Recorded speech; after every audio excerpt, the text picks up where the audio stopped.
তড়কা বলতে আমরা বাঙালিরা সাধারণত মুগ কড়াই ডালের তড়কা খেয়ে থাকি, কিন্তু আজ আমি আপনাদের খোসা শুদ্ধ গোটা মুসুর ডালের তড়কা বানিয়ে দেখাবো। যেহেতু আমার হাজব্যান্ড আর্মিতে ছিলেন এবং আমি কোয়ার্টারে থাকতাম, ওখানে নন বেঙ্গলিদের কাছ থেকে এই রেসিপিটা আমি শিখেছিলাম। তাহলে রেসিপিটা শুরু করা যাক। এখানে আমি গোটা মুসুর ডাল খোসা শুদ্ধ 2 ঘন্টা আগে ভিজিয়ে রেখেছিলাম। এবার প্রেসার কুকারে আমি ডালটা সিটি দিয়ে নেব, তবে ডালটা আমি একদম গলিয়ে ফেলবো না, দানা দানা যাতে থাকে। পরিমাণ মতো জলও দিয়ে দিলাম।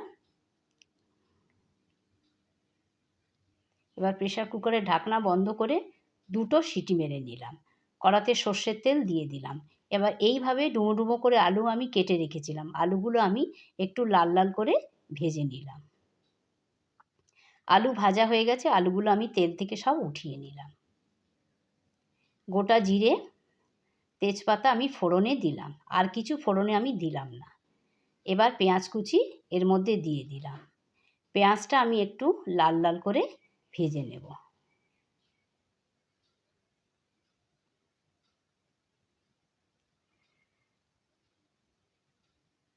পেঁয়াজটা আমার ভাজা হয়ে গেছে। এবার আদা রসুন পেস্ট আমি দিয়ে দিলাম। আদা রসুনটাও আমি একটু ভেজে নেব, যাতে কাঁচা গন্ধটা চলে যায়।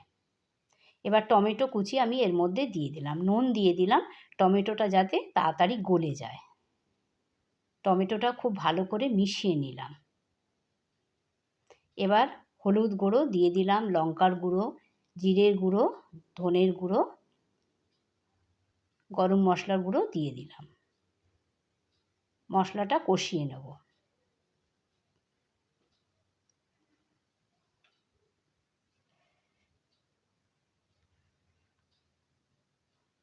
কাশ্মীরি লঙ্কার গুঁড়ো দিয়ে দিলাম কালারের জন্যে। এবার অল্প একটু জল দিয়ে মশলাটা আমি খুব ভালো করে কষিয়ে নেব, না হলে মশলাটা কড়ায় লেগে যেতে পারে। মশলা যত ভালো করে কষানো হবে তরকারি তত বেশি টেস্টি হবে।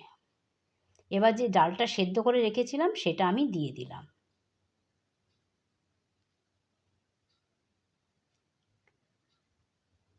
এবার মশলার সঙ্গে ডালটা খুব ভালো করে আমি কষিয়ে নেব।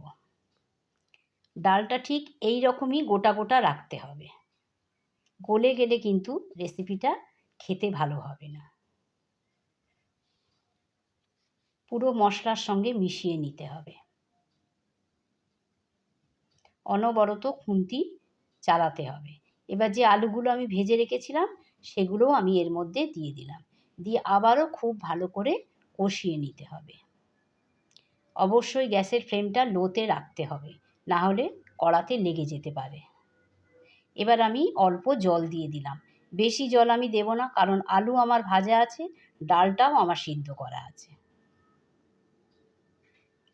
ওপর নিচ করে খুব ভালো করে আমি মিশিয়ে নিলাম।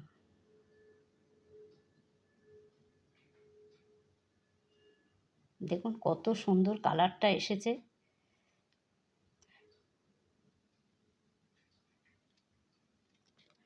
এবার একটা ফ্রাই প্যানে অল্প একটু সর্ষের তেল নিলাম। এখানে ডিম ভেঙে আমি দিলাম, 3টে ডিম ভেঙে আমি দিলাম।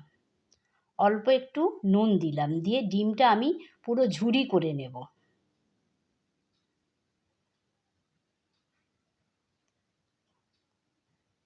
খুন্তির সাহায্যে ভেঙে ভেঙে ভেঙে আমি পুরো ঝুরি করে নেব।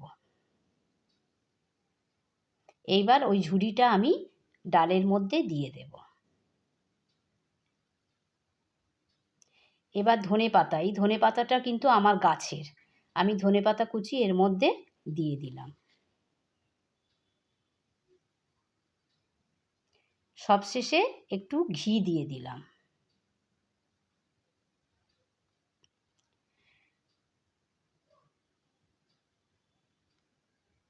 খুন্তির সাহায্যে উপর নিচ করে খুব ভালো করে মিশিয়ে নিতে হবে। রেসিপি আমার রেডি। এবার আপনারা এই রেসিপিটা একদিন হলেও বাড়িতে বানিয়ে দেখুন এবং আমাকে কমেন্ট করে অবশ্যই জানাবেন।